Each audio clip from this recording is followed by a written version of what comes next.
What's up, OTF? Head Coach Adam here. You've made it 60 days with us. That's an accomplishment right there. 60 days, most people have given up by then.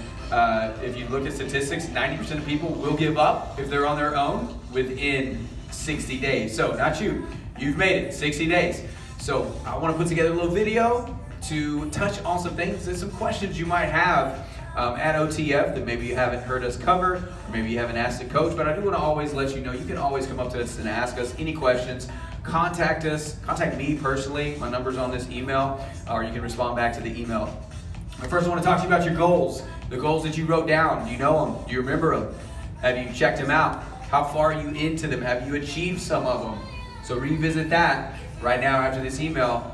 Get a little list, a checklist together and see where you're at, see how far you got to go. And if you need help, come to us. We'll help you figure out how to get to those goals and achieve those goals. Next, usually around this time, you're probably figuring out you may not be getting as many splat points as you did when you started out. That is perfect. That's fine, because that means your heart's getting stronger. You may have started out with 40 splat points. Remember, where we want to get is 12 or more, but we want the majority of class in the green zone. So you may be starting to experience that, and that is just your heart getting stronger. That is awesome. You want that. That is showing that this is working for you. So do not be worried if you're not getting that high number of splat points. If you still are, that's fine too. It's training. Your body has to have time. Your heart is like any other muscle. We're taking it through reps, getting it up, and then recovering down. Next, you may be asking, man, when do I increase my base pace? Well, if you're starting to get less splat points, it might be time to increase that base pace. Remember, your base paces are always a pace you can hold for 30 minutes or so or more, and carrying a conversation. Maybe it's getting a little easier from where you started. So you assess or come ask us, hey, I want you to watch me this workout. Let's look at how we're recovering.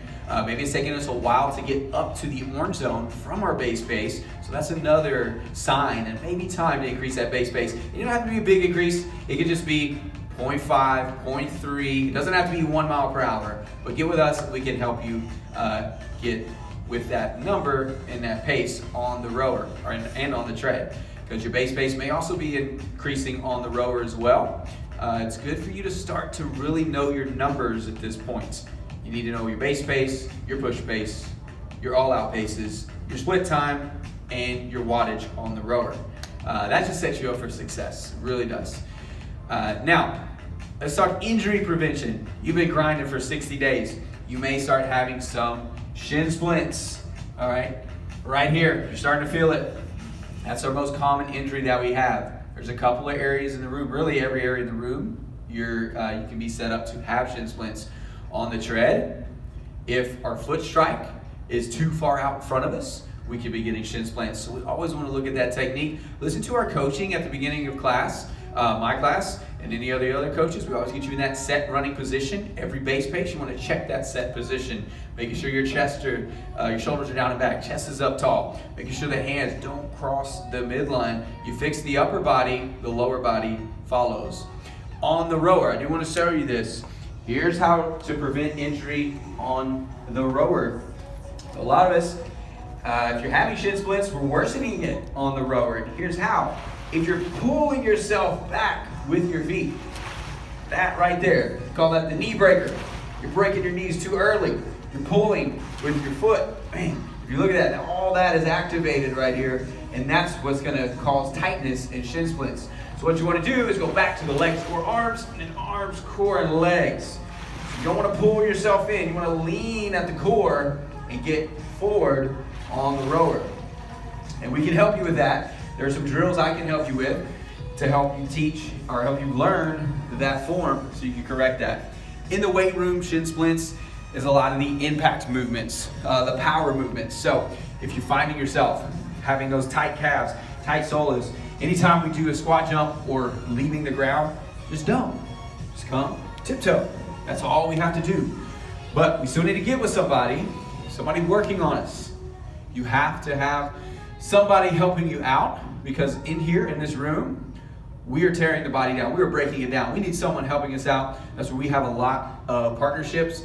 We have a lot of vendors to help you out. Get with us, and we will give you the person or the business to help you out the most. But keep that in mind. If you're starting to feel aches and pains, let us help you with that.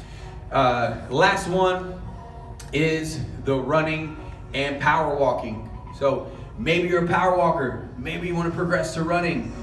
How can we do that? Well, I'm just going to say go for it. Get with the coach. Say, hey, I want to try running now or jogging. I want to progress to that jog.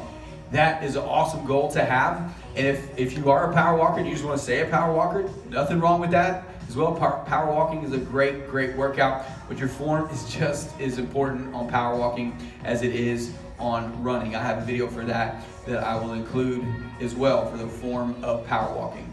But I do want to congratulate you for your 60 days. This is the start of the rest of your life. Don't think of this as something that's going to end in a certain date. This is going on forever. This is a new life. That's why we say we give people more life. So get with all of us if you need any help. We love you and thank you for being at OTF. We'll see you in the Orange Zone.